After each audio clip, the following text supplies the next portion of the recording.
Gawa naman tayo ng earthquake cheese loaf. Let's go!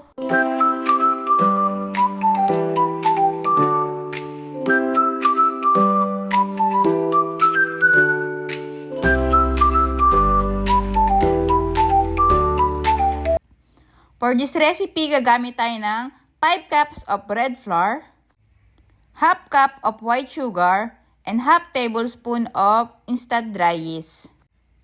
Then, mag-add din tayo ng 2 pieces of large egg. Gagamit din tayo ng 1 cup of water, and maglalagay rin tayo ng 1/4 cup of butter. Then, i-mix lang natin siya gamit ang instant mixer. I-mix natin siya mga around 12 minutes. Kung wala naman kayong instant mixer, pwede nyo rin naman siyang i-manual. Medyo mas matagal nyo nga lang siyang mamasahin kapag manual. Then, after 12 minutes, chinek ko ulit yung dough natin. Pwede na tayo mag-stop sa pag-mix kasi ready na yung dough natin. And then, ayan, kung mapapansin nyo, mas malambot yung dough natin kaysa sa typical na dough ng bread. Pero kung napansin nyo, ayan, masyadong malambot. Huwag na kayong mag-add ng flour. Maglagay na lang kayo ng oil kasi ito talaga yung kailangan natin ma-achieve. Mas malambot kasi yung bread natin kapag mas malambot yung dough. Then, ayan, i-grease nyo lang ng cooking oil yung gagamitin nyo na pan para mamaya, pag tinanggal nyo yung tinapay, hindi kayo mahihirapan tanggalin. And then, ayan, after ng 1 oras mahigit, nag-double na yung size ng ating dough, kaya ready na yung dough natin. Tapos, ayan, i-deplate lang muna natin bago natin nahatiin sa 3.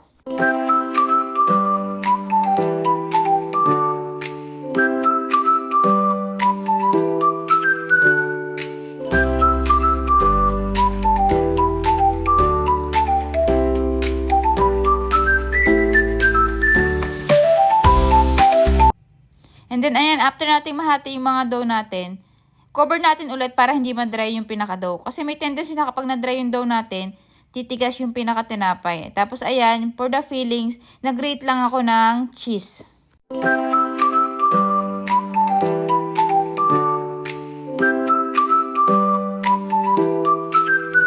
Then, ayan, i-flatten lang muna natin yung pinaka-dough ng pa-square, tapos saka tayo maglalagay ng cheese.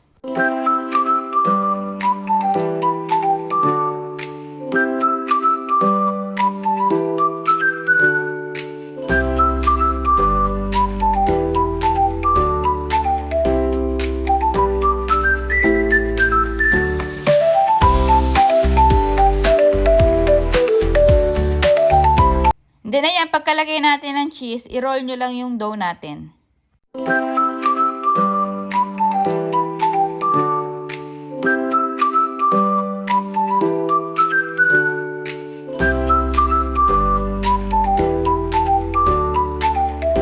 Then, i-rest lang muna ulit natin yung dough natin. Intend lang ulit natin mag-double ng size. Mga around 1 hour, mag-double na to ng size. And then, after 1 hour, ayan, nag-double na lang size yung dough natin. Ready to bake na. Pero bago tayo mag-bake, pahiram muna natin ng egg yung pinakaibabaw niya. Ayan, nag-brush lang ako ng egg. Tapos, ayan, pinahiran ko lang yung pinakaibabaw niya. Then, maglalagay rin tayo ng grated cheese. Mag-preheat na rin kayo ng oven bago mag-bake. Naka-preheat na rin yung oven ko ng 160 degrees Celsius. Pero kung ayaw nyo naman ng toasted bread, pwede nyo pang babaan yung temperature. Pwede nyo siyang ilagay lang sa 150 para hindi ma-toasted yung pinaka-cheese sa ibabaw. Then, i-bake lang natin siya mga around 25 minutes.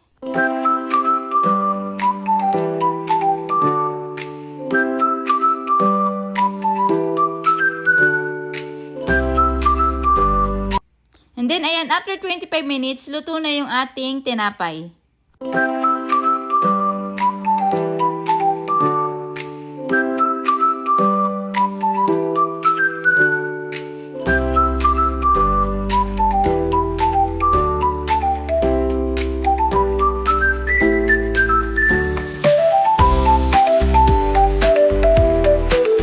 My version of earthquake cheese loaf. And more baking vlog. Bye! Thank you po!